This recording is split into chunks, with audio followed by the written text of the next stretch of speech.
میں کچھ نہیں جانتی، پلیز مجھے چھوڑ دیں۔ وہ رونے لگی۔ بتاؤ تمہارے بھائی کے اور کتنے ٹھکانے ہیں اور تمہارے اندازے کے مطابق وہ اس وقت کہاں ہے؟ میں کچھ نہیں جانتی، پلیز مجھے چھوڑ دو۔ اس نے اپنے ہاتھ چھڑوانے چاہے۔ دانش نے اپنے پاؤں کے پاس پڑے بورڈ پر زور دیا جس سے ایرا کو کرنٹ کا جھٹکا لگا۔ اب بھی بتا رہی ہو یا نہیں؟ اس نے بورڈ سے پاؤں اٹھاتے ہوئے پوچھا۔ ایرا نے اب اونچی آواز میں رونا شروع کیا۔ عمر جو باہر کھڑا کال سن رہا تھا اندر کی طرف بھاگا۔ دانش! وہ ایرا کو کرسی پر بندھا دیکھ کر چلایا۔ میں نے تمہیں روکا تھا، اسے کرنٹ نہیں دینا ہے۔ وہ غصے سے دھاڑا۔ عمر کو دیکھ کر ایرا نے سکھ کا سانس لیا۔ وہ جانتی تھی وہ اس کا خیال رکھتا ہے۔ میں نے اسے لو واٹ کا صرف ایک ہی بار جھٹکا دیا ہے۔ دانش نے کہا۔ تم اس کی حالت تو دیکھو، تمہیں لگتا ہے وہ کرنٹ برداشت کر پائے گی؟ عمر نے ہیرا کے ہاتھ سے چین کھولنی شروع کی۔ تو کیا پھر ہاتھ پہ ہاتھ دھرے بیٹھے رہیں، کچھ نہ کریں اپنا مشن پورا کرنے کے لیے؟ دانش کو بھی غصہ آ گیا تھا۔ پہلے جا کر علایا سے پوچھو جسے یہ مشن دیا گیا تھا، وہ یہ مشن پورا کرنے سے انکار کر چکی ہے۔ وہ اس کے مقابل کھڑا ہوا۔ تم کمرے میں جاؤ۔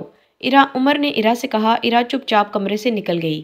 کیا مطلب ہے وہ انکار کر چکی ہے؟ یہ تو اس کا مشن تھا۔ دانش کے لیے یہ بات صدمے سے کم نہ تھی۔ اس نے آریان کے لیے اپنا مشن چھوڑ دیا ہے، عمر نے کہا۔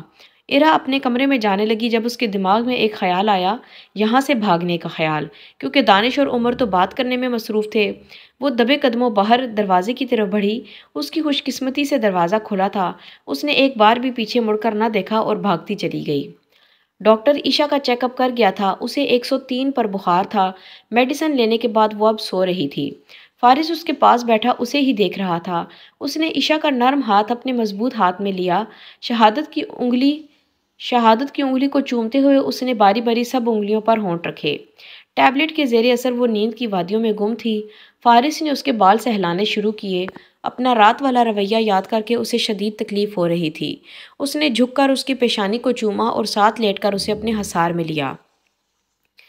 اس کی قربت محسوس کرتے ہی عشا کی آنکھیں کھلیں۔ اس نے دیکھا کہ وہ اسے سینے سے لگائے ہوئے ہے۔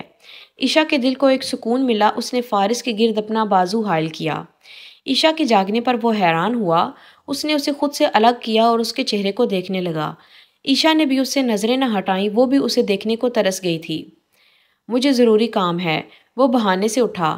وہ سکون جو عشا کو ابھی ملنا شروع ہی ہوا تھا تکلیف میں بدل گیا۔ اس کی آنسوؤں سے بھری آنکھوں کا وہ زیادہ دیر تک سامنا نہ کر پایا اور کمرے سے باہر نکل گیا۔ فری پیریڈ میں ارحام نے لیزا سے بات کرنا چاہی، لیکن وہ جہاں جاتا لیزا وہاں سے اٹھ جاتی، اس لیے اس نے ہما کے ساتھ مل کر پلان بنایا۔ لیزا بینچ پر بیٹھی تھی جب ایک لڑکی اس کے پاس آئی۔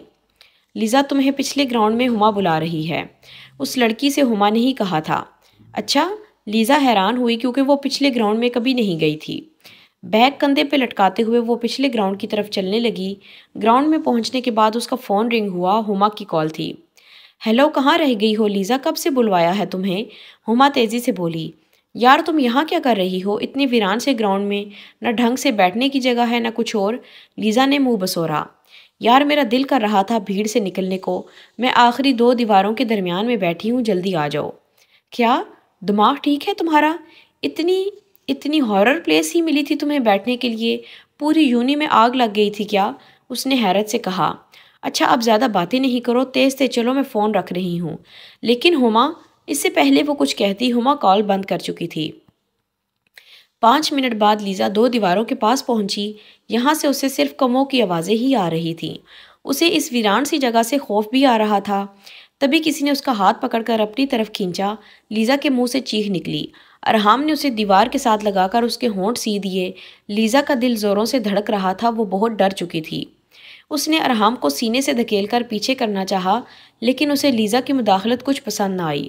اس نے لیزا کے دونوں ہاتھوں کو اپنے ایک ہاتھ کی گرفت میں لے کر اوپر دیوار کے ساتھ لگایا اور دوسرا ہاتھ اس کی کمر میں ڈالا۔ لیزا نے آنکھیں بند کی۔ اس کے دل میں احساس کی لہر اٹھنے لگی۔ 5 منٹ بعد ارحام پیچھے ہوا۔ لیزا کی لپسٹک اس کے ہونٹوں پر لگ چکی تھی۔ لیزا کی ساری شکایتیں وہ دور کر چکا تھا۔